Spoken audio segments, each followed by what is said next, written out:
Samantala, pinarangalan ang mahigit 1,000 senior citizens sa lalawigan po ng Ilocos Sur bilang pagkilala sa kanilang mahalagang papel sa pamilya at komunidad sa ginanap na Tribute to Elderlies na bahagi ng Ilocos Sur Festival 2026.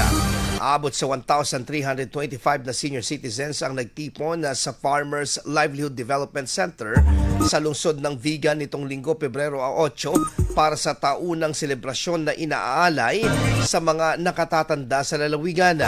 Isa sa mga tampok ng mga sabing programa ang paggawad sa senior citizens in Ilocos Sur na top most distinguished na tumanggap ng sertipiko, plake at tig 10,000 pesos na insentibo bilang pagkilala sa kanilang mga kontribusyon. Samantala nakatanggap naman ng tig 2,000 piso na tulong pinansyal ang lahat ng dumalo mula sa pamahalang palalawigan at iba pang mga donors.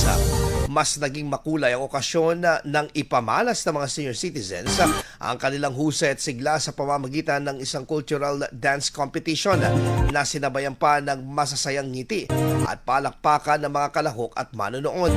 Ang aktibidad ay nagsilbing pagkilala at pagpapasalamat sa mga senior citizens na patuloy na nagsisilbing haligi ng kultura, tradisyon at pagkakaisa ng mga pamayanan sa Ilocos Sur.